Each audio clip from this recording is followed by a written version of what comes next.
1948년에 이탈리아에서 만들어진 자전거 도둑이라고 하는 영화가 있습니다. 이 영화는 속도감이 떨어져요. 천천히 진행이 돼요. 그래서 지루할 수 있지만 그 나름대로 내용이 있습니다. 이 영화는 헐리우드 영화처럼 수려한 영화 기법이나 편집으로 만들어진 영화가 아닙니다. 사실주의 영화입니다. 그냥 일상에 우리가 사는 모습을 그냥 카메라를 갖다 댄 거예요. 그냥 그렇게 해서 만들어진 영화입니다. 무대 세트도 없고 스튜디오도 없습니다. 사람 사는 곳이고 무대입니다. 인공 조명을 쓰지 않고 자연광이 그냥 조명입니다. 사실적인 배경을 포착해서 그냥 사람 사는 거 보고 찍은 게 그냥 영화였습니다. 주인공 안토니오와 그의 아들 역할을 하는 브루노 역시도 전문 배우가 아니었습니다. 안토니오는 무명의 공장 노동자였고 브루노는 거리를 쏘다니는 불황아였습니다.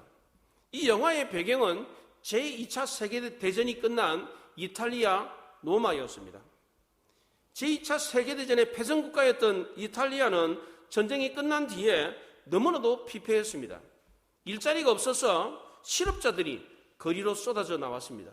실업자들은 부양해야 될 가족 때문에 마음이 무거운 상태로 일거리를 찾아 헤매고 있었습니다. 마치 도화선만 있으면 폭발할 것 같은 그런 불안과 숨막히는 긴장이 있는 시대였습니다. 이 시대 속에서 자전거를 가진 사람은 행운아였습니다. 왜냐하면 일자리를 얻을 수 있었기 때문입니다. 한 가정의 가장이었던 안토니오는 자기만 바라보고 있는 가족들을 위해서 일자리를 얻기 위해서 동분서주했습니다. 천신만고 끝에 영화 포스터를 붙이는 일을 하게 되었습니다.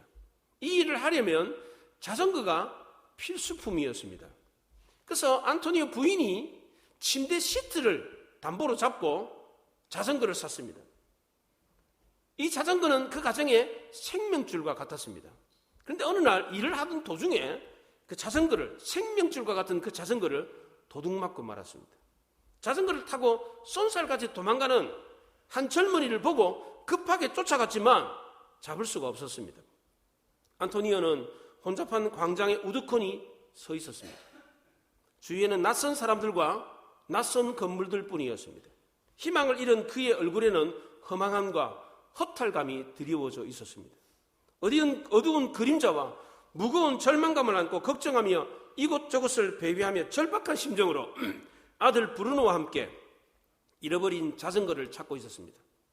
경찰에 신고를 했지만 경찰은 대수롭지 않는 일이라고 관여하지를 않았습니다. 자전거 도둑과 거래한다고 하는 늙은이를 찾아갔지만 헛수고였습니다. 허탈해진 안토니오는 자전거 점포를 뒤지다가 어느 젊은이가 자기 자전거를 타고 가는 것을 발견했습니다. 이번에도 필사적으로 쫓아갔지만 놓치고 말았습니다. 우여곡절 끝에 그 자전거 도둑이 사는 집을 알게 되었습니다. 이제 모든 문제가 해결됐다라고 하는 안도감을 가지고 그 집을 찾아갔는데 빈민가에 그 집을 보고선 또다시 절망하고 말았습니다. 자기처럼 가난한 그 젊은이는 자기가 도둑이라는 것을 극구 부인하면서 간질을 일으키다가 땅에 쓰러져 버렸습니다. 도둑의 어머니와 주변 이웃 사람들이 몰려들어가지고 그 도둑을 감쌌습니다. 도리어 안토니오와 아들 브루노에게 손가락질을 하면서 욕을 해대기 시작했습니다. 잠시 후에 경찰이 나타나는데 증거가 없다면서 그냥 돌아가 버렸습니다. 결국 안토니오는 빈손으로 돌아설 수밖에 없었습니다. 자기의 가난과 도둑의 가난과 그리고 그의 간질병을 생각하며 돌아오는 안토니오에게 심한 허탈감이 몰려왔습니다. 돌아온 중에 아들 브루노와 다투다가 아들이 없어져 버렸습니다. 그런데 갑자기 강가에서 어린아이가 빠졌다는 소리가 들렸습니다. 자기 아이가 빠진 줄 알고 달려갔는데 아들은 축구 경기장 계단에 앉아 있었습니다. 경기장에서는 축구 시합이 한참 진행되고 있었습니다. 경기장 밖에는 자전거들이 즐비해 있었습니다. 안토니오는 해서는 안 될 생각을 했습니다. 나도 자전거를 훔쳐야 되겠다. 아들을 먼저 집으로 돌려보내고 자전거 한 대를 훔쳐서 도망을 갔습니다. 그런데 곧 주인에게 붙잡히고 말았습니다. 자기가 자전거를 도둑맞을 때는 주변에 아무도 도와주지 않았는데 막상 자기가 자전거를 훔쳐가지고 도망갈 때는 여기저기서 사람들이 몰려들어가지고 붙잡혀서 도둑 신세가 되고 말았습니다. 자전거를 도둑 맞은 노동자가 결국 자전거를 훔치는 도둑이 되고 말았습니다. 아들 브루노는 아버지가 도둑질하다가 붙잡힌 모습을 먼발치에서 지켜보고 있었습니다. 에달피 후는 아들 브루노 앞에서 안토니오는 고개를 떨구고 있었습니다. 이때 경찰이 나타났습니다. 다행히도 자전거 주인의 선처로 훈방 조치가 되었습니다. 불련한 안토니오는 석양의 거리를 허탈한 모습으로 뚜벅뚜벅 아들의 손을 잡고 걸었습니다. 안토니오와 브루노의 손이 클로즈업되면서 영화가 끝이 납니다. 앞으로 밀려오는 사회적인 굴욕과 부끄러움에도 불구하고 안토니오와 브루노는 자전거보다 더 값진 사랑을 확인하게 되었습니다. 참 감동적인 영화입니다. 자전거 도둑이 된 안토니오를 어떻게 처벌하는 것이 옳습니까? 사회가 그렇게 만들었으니까, 그 시대가 암울했으니까 용서해 주어야 합니까? 아니면 죄를 범했으니까 그에 응당한 대가를 치르게 해야 됩니까? 요즘 젊은이들이 절망하는 이유가 무엇입니까? 아무리 노력해도 안 되기 때문입니다. 아파트 장만을 하려고 해도 아파트 장만을 할 수가 없어요. 결혼을 하려고 해도 뭐 있어야 결혼을 하지. 직장이 없어요. 돈을 벌 수가 없어요. 과거에는 가난한 집에서 태어나도 열심히 공부하고 노력하면 얼마든지 신분 상승을 할 수가 있었습니다. 그런데 요즘은 이게 훨씬 더 어려워졌습니다. 요즘 젊은이들이 가난과 무능력의 원인을 자기 자신에게서 찾지 않고 외부에서 찾는 경향이 많아졌습니다. 국가가 잘못해가지고, 우리 사회가 잘못해가지고 내가 이렇게 가난하고 불행하게 산다, 이런 생각을 합니다. 최근에는 생계형 범죄가 많아지고 있습니다. 배가 고프니까 남의 집 담을 넘고 남의 물건을 훔치는 사람들이 많아지고 있습니다. 제가 성북경찰서 가끔씩 설교하러 가는데 경찰관들이 그렇게 얘기해요. 요즘 최근에 도둑들이 그렇게 많이 늘었다는 거예요. 불평하고 싸우는 사람들이 그렇게 많이 늘었다는 겁니다. 경기 침체가 장기화되면서 먹고 살 길이 막막한 사람들이 막다른 골목에 몰려가지고 범죄에 빠져드는 경우가 많아지고 있습니다. 이런 범죄에 대해서 우리는 어떻게 해야 합니까? 자전거 도둑이라고 하는 영화에 나오는 것처럼 배가 고파서 남의 집을 담을 넘고 남의 물건을 훔친 사람 훈방 조치해야 됩니까? 오늘 보면은 10계명 제8계명 도둑질 하지 말라라고 하는 이 계명에 대한 율법인데 배상 규정을 아주 강조하고 있습니다. 그 이유는 상관의 평안은 모든 배상이 끝나 원 상태로 완전히 회복될 때 찾아오는 것이기 때문입니다. 또한 하나님의 법 역시도 관계의 회복에 초점을 맞추고 있기 때문입니다. 소 한 마리 훔쳤다가 팔거나 붙잡힌 사람은 소 5마리로 배상을 하고, 양을 훔쳐가지고 파는 사람은 양 4마리로 배상을 하도록 했습니다. 1절에 보십시오. 사람이 소나 양을 도둑질하여 잡거나 팔면 그 소 1마리에 소 5마리로 갚고 양 1마리에 양 4마리로 갚을지니라 그랬습니다. 하나님의 법은 일반 범죄보다 이 절도죄를 더 중하게 처벌하고 있습니다. 그 이유는 이 절도죄는 하나님의 노동명령을 어긴 것이기 때문입니다. 창세기 3장 19절에 내가 흙으로 돌아갈 때까지 얼굴에 땀을 흘려야 먹을 것을 먹으리니 그랬습니다. 사람은 죽을 때까지 땀을 흘려서 자기가 노력한 대가로 먹고 살도록 되어 있었습니다. 그런데 자기는 땀을 안 흘리고 다른 사람이 땀을 흘려서 만들어 놓은 것을 빼앗아 먹는 것은 하나님의 노동에 대한 명령을 어긴 것이었습니다. 하나님은 도둑질에서 땀을 흘리지 않고 타인의 대가를 취하는 것, 이것을 대단히 중한 벌로 처벌을 했습니다. 그래서 하나님은 이 도둑질에 대한 법을 다른 법과는 달리 아주 중한 처벌을 했습니다. 소를 훔쳐서 팔면 5배, 양 훔쳐서 팔면 4배, 돈이 없으면, 갚을 돈이 없으면 몸이라도 팔아서 갚도록 했습니다. 그래서 다시는 도둑질을 하지 못하게 했습니다. 만약 우리나라 법도 이렇게 엄격하다면 누가 도둑질을 하겠습니까? 한번 도둑질하다 붙잡히면 패가 망신합니다. 5배로 갚아야 됩니다. 못 갚으면 몸이라도 팔아야 돼요. 이렇게 하면 누가 감히 도둑질을 하겠습니까? 그런데 우리나라 법은 어떻습니까? 물러 터졌습니다. 그래서 재범률이 아주 높습니다. 우리나라 법무부에서 2015년부터 2023년 작년까지 내놓은 자료에 의하면 범죄자들이 재범하는 비율이 25% 정도 됩니다. 4명 중에 1명은 다시 죄를 범하고 감옥에 간다는 겁니다. 그런데 태형을 가하는 때리는 벌을 가하는 싱가포르는 재범률이 현저하게 낮습니다. 2%밖에 안 됩니다. 100명 중에 한두 명 다시 죄를 범한다는 거예요. 무지막지하고 인권을 외면하는 그런 법이라고 무시했던 고대법을 그대로 적용하는 나라들은 지금도 재범률이 현저하게 떨어진다는 거예요.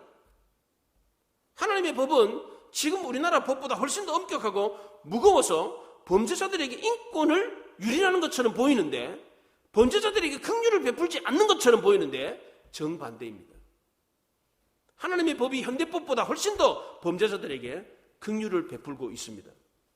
모세가 이 법을 선포할 당시의 법은 1:1 동해보복법이었습니다. 눈에는 눈, 이에는 이, 이렇게 법을 적용했습니다. 대표적으로 함무라비 법이 바로 그렇게 법을 적용했습니다. 그렇다면 소 한 마리 훔쳤다가 붙잡히면 소 한 마리 배상해주면 됩니다. 그런데 하나님의 법은 5마리를 배상하게 했습니다. 양은 4마리로. 소는 5마리, 양은 4마리입니다. 소가 더 높았어요, 배상률이. 왜 그렇습니까? 소를 훔치는 것은 양을 훔치는 것보다 더 힘들기 때문입니다. 그래서 철저하게 계획 범죄를 해야 돼요. 공범이 있어야 돼요. 양을 훔치는 것은 즉흥적으로 훔칠 수 있지만 소를 훔치는 것은 충동적으로는 불가능한 범죄였기 때문입니다. 또 소는 양보다 더 가족의 일원에 가까웠기 때문입니다. 소가 짐을 옮기고 농사일을 도왔습니다. 그러다 보니까 소는 가정에 더 필요한 재산이었습니다. 그래서 성경은 소는 5배, 양은 4배로 갚도록 했던 것입니다. 이렇게 하나님의 법이 당시의 동해 보복보다 더 훨씬 더 무겁고 혹독했습니다. 그렇다고 범죄자의 인권을 무시했느냐? 그렇지가 않습니다. 2절에 보면 도둑이 뚫고 들어오는 것을 보고 그를 쳐 죽이면 피 흘린 죄가 없으리니 그랬어요. 모세가 그 당시 이 법을 선포할 때는 집들의 구조가 텐트였습니다. 천막. 그래서 쉽게 찍고 침입할 수가 있었습니다. 지금처럼 첨단 보안장치가 있고 든든한 구조물로 세워진 집이 아니다 보니까 마음만 먹으면 얼마든지 남의 집에 침범할 수가 있었습니다. 그래서 도둑이 밤에 침범하는 경우는 집 주인이 그 도둑을 죽여도 무방합니다. 정당방위가 인정이 됐습니다. 그런데 낮에 침입한 경우는 달랐습니다. 3절 상반절에 해돋은 후에는 피 흘린 죄가 있으리라 그랬습니다. 낮에 들어온 도둑을 죽이는 경우는 그 살인에 대한 책임이 주인에게 없습니다. 밤에 들어온 도둑을 죽인 경우와 낮에 들어온 도둑을 죽인 경우가 처벌이 달랐습니다. 그 이유가 무엇입니까? 밤에 들어온 도둑은 그 집안에 있는 사람들이 엄청난 공포심을 주고 또 집안 사람들은 남에게 도움을 청할 수가 없기 때문에 다들 자고 있으니까. 그러나 낮에 들어온 도둑은 달랐습니다. 집주인이 더 면밀하게 그 얼굴을 볼 수가 있습니다. 적절하게 대처할 수도 있고 또 도움을 받을 수도 있습니다. 밤에 들어간 도둑이 전문 도둑꾼이라면 낮에 들어온 도둑은 우연히 충동적으로 범죄를 저지르는 도둑일 가능성이 높았습니다. 밤 도둑은 도둑질이 몸에 배어있는 사람입니다. 도둑질이 죄의 습성처럼 그냥 배어있는 사람입니다. 그러나 낮에 들어온 도둑은 초범일 가능성이 높고 충동적으로 들어온 도둑일 경우가 많습니다. 하나님은 도둑을 다 싸잡아가지고 동일하게 처벌하지 않았습니다. 죄가 습관적으로 자리를 잡은 사람과 어쩌다가 한번 악한 생각이 들어가지고 잠시 이성을 잃고 우발적으로 몹쓸 짓을 한 사람에 대해서 달리 처벌했습니다. 누구나 다 악한 생각을 할 때가 있습니다. 하지만 그 악한 생각이 머리에 둥지를 치게 해서는 안 되는 겁니다. 잠언서 26장에 개가 그 토한 것을 도로 먹는 것 같이 미련한 자는 그 미련한 것을 거듭 행하느니라 그랬습니다. 개가 그 토한 것을 먹는다라는 것은 죄악된 습성을 반복한다는 뜻입니다. 새 옷을 입어야 되는데 썩어진 구습을 쫓는다라는 뜻입니다. 사도 바울은 에베소서 4장에서 너희의 유혹의 욕심을 따라 썩어져가는 구습을 따르는 옛 사람을 벗어버리고 오직 너희의 심령이 새롭게 되어 하나님을 따라 의와 진리의 거룩함으로 지으심을 받은 새 사람을 입으라 그랬습니다. 썩어져가는 구습, 옛날 방식대로 살지 말고 새 사람으로 살아라. 그렇게 말을 했습니다. 죄가 습관적으로 붙어있는 사람은 변화를 받아서 새 사람이 되라. 그렇게 말을 했습니다. 사도 바울은 또 거짓을 버리고 각각 이웃과 더불어 참는 것을 말하라 그랬습니다. 거짓은 마귀에게 속한 것입니다. 물론 우리 그리스도인들도 한두 번 거짓말을 하기는 합니다. 그러나 이 거짓말이 삶의 영역이 되어서는 안 된다는 거예요. 삶의 인격이 되어서는 안 돼요. 거짓말을 밥 먹듯이 해서는 안 된다는 겁니다. 요한일서 3장에 하나님께로부터 난 자마다 죄를 짓지 아니하나니 이는 왜냐하면 하나님의 씨가 그 속에 거함이요 그도 범죄하지 못하는 것은 하나님께로부터 났습니다. 하나님의 씨가 내 안에 있고 하나님께로부터 났기 때문에 우리는 더 이상 죄를 범해서는 안 된다는 겁니다. 그런데 우리는 어떻습니까? 계속해서 죄를 범합니다. 그럼 우리는 하나님의 자녀가 아닙니까? 우리가 하나님의 속한 자가 아니고 마귀에게 속한 자입니까? 이 말씀은 그런 뜻이 아닙니다. 죄를 짓지 않는다라는 말은 계속해서 죄를 범하지 않는다라는 뜻입니다. 하나님의 자녀는 습관적으로 계속해서 죄를 범해서는 안 되는 겁니다. 하나님의 자녀는 그렇게 해서는 안 됩니다. 왜? 하나님이 그렇게 하시지 않기 때문입니다. 왜냐하면 하나님이 그렇게 하도록 방치하지 않기 때문입니다.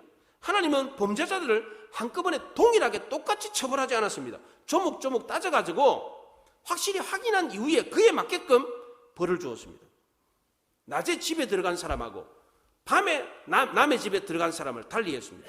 우발적으로 충동적으로 범죄한 사람과 의도적으로 계획해서 범죄한 사람을 달리했습니다.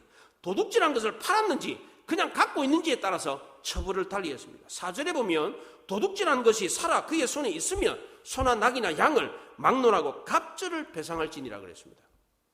1절에서는 소나 양을 5배, 4배로 갚으라 그랬습니다. 그런데 도둑질한 것을 그냥 갖고 있으면 2배로 갚도록 했습니다. 도둑질한 것을 잡아먹거나 팔아버린 경우는 죄를 은폐하고 완전 범죄를 꿈꾸는 것이기 때문에 더 엄중한 처벌을 했습니다. 예를 들면 돈 세탁이 그런 겁니다. 기업에서 비자금이나 탈세를 해가지고 얻은 이 돈을 출처를 숨기는 겁니다. 그럼 추적이 어렵게 되는 거예요.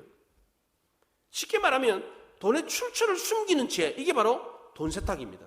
이 돈 세탁은 돈을 꼬불쳐가지고 잘못 이렇게 사기쳐가지고 돈을 탈세를 하거나 비자금을 마련해가지고 이렇게 그냥 갖고 있는 것과 이걸 감추어가지고 어디서 난 돈인지 모르게 한 것은 더 중한 처벌을 하고 있습니다.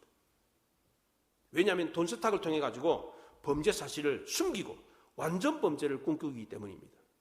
그러나 그냥 갖고 있는 것은 충동적으로 도둑질해가지고 양심의 가책을 느끼는 것이기 때문에 발견되면 2배만 갚도록 했습니다.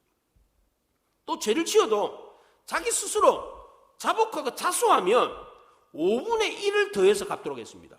민수기 5장 7절에 그 지은 죄를 자복하고 그 죄값을 온전히 갚되 5분의 1을 더하여 그가 죄를 지었던 그 사람에게 돌려줄 것이요 그랬습니다. 얼마나 합리적입니까? 왜 이렇게 처벌이 다릅니까?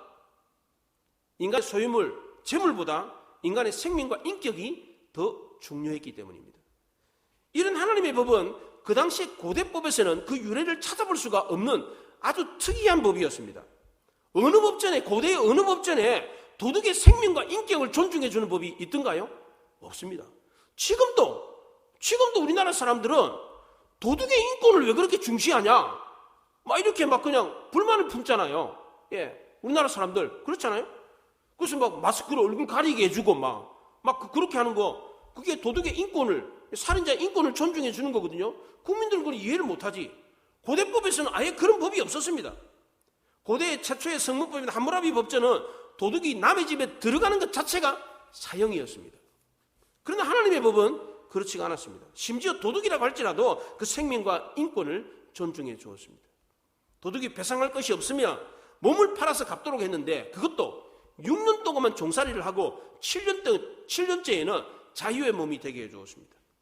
출애굽기 21장 2절에 내가 히브리 종을 사면 그는 6해 동안 섬길 것이요 7째 해에는 몸값을 물지 않고 나가 자유인이 될 것이며 그랬습니다.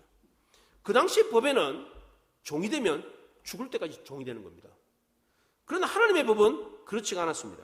7년째가 되면 다 해방시켜 줬습니다. 50년째 희년이 되면 종이 된 지 1년, 2년밖에 안 됐는데도 희년이 되면 50년째 희년이 되면 다 자유인으로 풀어줘야 했습니다. 하나님의 법에는 하나님의 공의와 하나님의 사랑이 담겨 있습니다.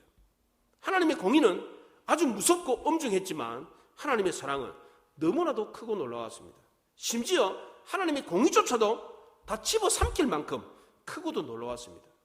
그래서 하나님의 법을 한마디로 정의하라 그러면 사랑입니다. 사랑.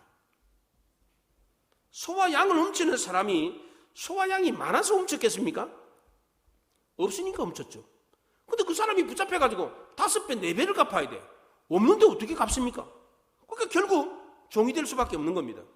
그렇더라도 6년 동안만 종살이를 하고 7년 때 되면 자유함을 얻도록 해주었습니다.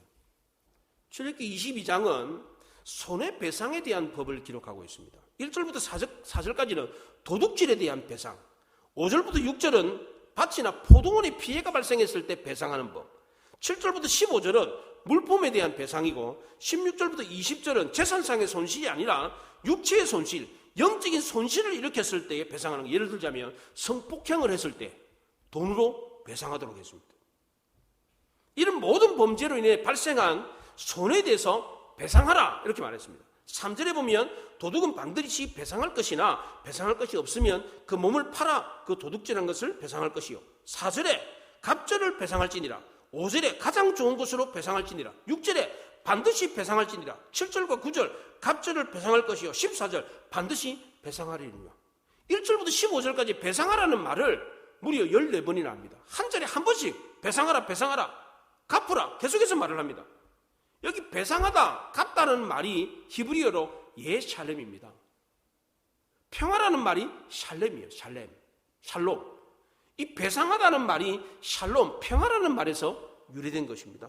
손해를 갚아야 평화가 오는 것입니다. 배상을 해야 평화가 회복되는 것입니다. 하나님은 물질적 배상뿐만 아니라 정신적 배상까지 포함해서 포괄적으로 배상함으로 마음의 위로가 될 정도로 충분하게 배상하라 그렇게 말했습니다.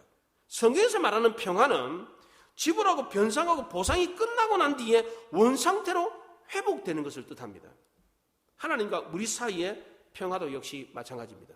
하나님과 우리 사이에 끼어있는 이 죄에 대한 대가를 치를 때에 평화가 회복되는 것입니다. 그래서 죄의 싹은 사망이기 때문에 하나님과 우리 사이에 이 평화를 위해서는 누군가가 죽어야 됩니다.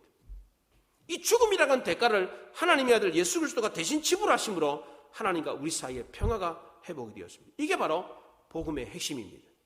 하나님의 법은 죽이는 법이 아니라 살리는 법입니다. 그래서 처벌이 목적이 아니라 회복이 목적입니다. 근데 왜 4배, 5배를 갚으라고 합니까? 우리가 생각할 때는 한 2배 정도 갚으면 될 것 같은데 왜 이렇게 무겁게 엄중하게 처벌을 합니까? 첫째는 피해자에게는 충분한 보상을 해줌으로써 마음의 위로를 얻게 해서 가해자에게 대해서 불만을 품거나 복수심을 갖지 않도록 하기 위함입니다. 그런데 우리나라 법은 어떻습니까? 피해자에게 충분한 보상을 해줍니까? 강도가, 사기꾼이 충분한 보상을 해줍니까? 그렇지 않습니다. 그러니까 피해자는 가해자에 대해서 불만을 갖고 복수하려고 하는 마음이 생기는 겁니다. 이런 사건이 한번 발생하면 인간관계가 회복이 되지 않습니다. 이런 일들이 계속해서 반복해서 일어나면 사회에 불만이 쌓이게 되고 그 사회는 불안한 사회가 되는 것입니다. 그래서 하나님은 피해자가 마음의 위로를 얻을 정도로 충분하게 보상해주라 이렇게 말을 했습니다. 그래야 되지 않겠습니까? 그렇잖아요. 두 번째는 가해자에게는 도둑질하면 더 큰 손해를 입게 된다는 것을 알게 해서 다시는 범죄하지 않도록 하기 위함이었습니다.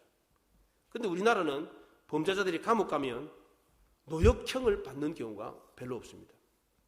감옥에 가가지고 노동을 해가지고 돈을 벌어서라도 그 피해를 갚도록 하는 경우가 거의 없습니다. 강제 노역을 해도 황제 노역이라고 해가지고 별로 일한 것도 없는데 엄청난 임금을 지불합니다. 최근에 대기업 대주그룹의 대기업 회장이 힘센 변호사를 써가지고 하루 노역 일당을 5억을 쳐줬어요. 5억. 국가에 내야 될 벌금이 1조 원이 넘는데 하루에 5억씩 쳐줘가지고 그 돈을 갚게 했어요. 이 사람이 회장으로 있을 때 바깥에서 하루에 버는 돈이 5억이니까 감옥에서도 그 일을 하면 5억 달라 이렇게 해가지고 하루 노역값을 5억을 쳐줬어요. 이런 얘가 비일비재합니다. 이런 일이. 대부분의 죄수들은 구금당해 콩밥만 먹고 그냥 엎어져 잠만 자고 그냥 출소해요. 그러다 보니까 처벌이 이러니까 다시 출소해가지고 재범하는 경우가 너무 많습니다. 우리나라 법은 범죄자를 처벌하는데 주 목적이 있지 피해자의 이 피해를, 이 손해를 회복하는 데는 관심도 없어요. 범죄자 붙잡아가지고 재판해가지고 감옥 넣는 거 그것만 하지 그 피해를 입은 사람 도와주는 거 그 사람이 피해를 회복하도록 도와주는 일은 하지 않습니다. 근데 하나님은 보면 그렇지가 않아요. 4배, 5배 갚게 하고 갚을 것이 없으면 몸을 팔아서도 종살이를 해서라도 갚으라. 이렇게 말합니다. 이렇게 해야지 범죄자는 다시는 범죄하지 않고 피해자 역시도 그의 삶이 회복될 수 있는 것입니다. 세 번째로 하나님의 법이 엄중하고 배상을 강조했던 이유는 공동체의 질서를 유지하고 관계가 회복되도록 하기 위해서였습니다. 하나님의 법은 범죄자를 처벌하는 게 주 목적이 아니었습니다. 범죄로 인해 발생한 피해를 보상하는 것이 더 중요했습니다. 그렇잖아요. 가해자는 감옥 가면 돼. 그렇잖아요. 콩밥 먹으면 돼. 근데 누가 더 지금 도움이 필요한 거예요? 누가 도움이 필요합니까? 피해자지요, 피해자. 그렇잖아요. 그 피해자에게 더 큰 관심을 가져야 되는 거예요. 근데 우리 사회는 피해자는 관심도 없고 그 죄 지은 놈한테만 관심을 갖고 그놈 때려 죽이려고 막 욕하고 언론에서 막 보도하고 막 그래요. 그 피해를 입은 사람이 어떤 피해를 입고 그 삶이 어떻게 됐는지는 보도도 안 해요. 사람들이 관심도 없어요. 국가도 관심도 없고. 이렇게 처벌이 끝나면 파국으로 끝나는 겁니다. 그런데 하나님은 그렇게 하시지 않습니다. 하나님은 공의와 사랑으로 우리가 망가뜨린 질서를 다시 회복시킵니다. 마지막 4번째로 하나님의 법이 엄중하고 배상을 강조했던 이유는 궁극적으로 죄를 회개하고 우리가 하나님께로 돌아가도록 하기 위함이었습니다. 누가복음 19장에 세리장 삭개오에게 예수님이 오셨을 때 삭개오가 너무 감동을 해가지고 예수님, 내 재산의 반을 가난한 사람에게 나눠주고 내가 남에게 빼앗은 것이 있으면 4배를 갚겠습니다. 그랬더니 예수님이 구원이 이 집에 임했다. 너가 아브라함의 자손이 됐다. 이렇게 축복해 주었습니다. 실제로 삭개오는 자기 재산의 절반을 가난한 사람들에게 나눠주고 빼앗은 것이 있으면 4배를 갚았습니다. 이렇게 했을 때 삭개오에게 어떤 일이 일어난 겁니까? 구원이 그 집에 임했습니다. 자기만 구원받은 것이 아니라 자기 가족 친척들까지 구원받게 되었습니다. 이것이 바로 하나님의 최종 목적이었습니다. 예수님은 삭개오가 인간관계를 회복하고 하나님과의 관계도 회복하기를 원했습니다. 삭개오가 인간관계를 회복한 것은 그의 재산의 반을 나눠주고 빼앗은 것을 4배로 갚았기 때문입니다. 하나님과의 관계가 회복된 것도 마찬가지입니다. 예수님이 자기 죄를 위해서 죽으신 구주라는 사실을 믿었기 때문입니다. 그렇다면 자전거 도둑이라고 하는 영화에 나오는 안토니오는 어떻게 처벌하는 것이 옳습니까? 그는 전문 도둑이 아니었습니다. 심한 절망감 가운데 충동적으로 도둑질을 한 것입니다. 정상 참작이 될 수 있도록 판결하는 것이 옳은 것입니다. 안토니오에게 자전거를 도둑 맞은 사람도 많은 사람들이 도움이 있었기 때문에 안토니오가 훔쳐갔던 그 자전거를 되찾을 수가 있었던 겁니다. 그래서 그도 역시 안토니오에게 긍휼을 베풀었습니다. 영화를 보는 관객들이 이 영화를 보고 감동을 받은 것은 정의가 아니었습니다. 정의가 바로 실행되기 때문에, 공의가 바로 실행되기 때문에 관객들이 감동을 받은 게 아니었습니다. 자전거를 도둑맞고 절망 가운데 남의 자전거를 훔칠 수밖에 없었던 불쌍한 안토니오에게 베풀어졌던 긍휼이 관객들에게 감동을 주었습니다. 그 용서와 사랑이 안토니오를 다시 일어나게 해주었습니다. 아무런 시대 속에서 범죄할 수밖에 없는 우리도 하나님의 긍휼과 사랑이 있다는 것을 알아야 합니다. 우리도 이 시대 속에서 이 불만과 불평이 가득하고 불안한 이 시대 속에서 범죄할 수밖에 없는 이 시대 속에서 살고 있습니다. 이런 시대에 공의보다도 정의보다 더 큰 하나님의 사랑이, 긍휼이 있다는 것을 알아야 됩니다.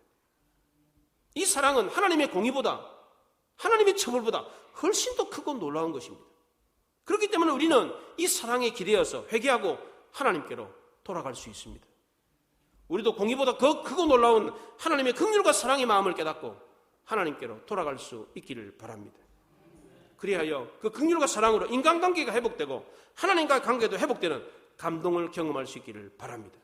절망 가운데서도 공의보다 더 큰 하나님의 사랑이 있다는 것을 알고 삶의 희망과 용기를 얻을 수 있는 우리 모두가 될 수 있기를 바랍니다. 기도하겠습니다. 말씀을 생각하며 기도합니다.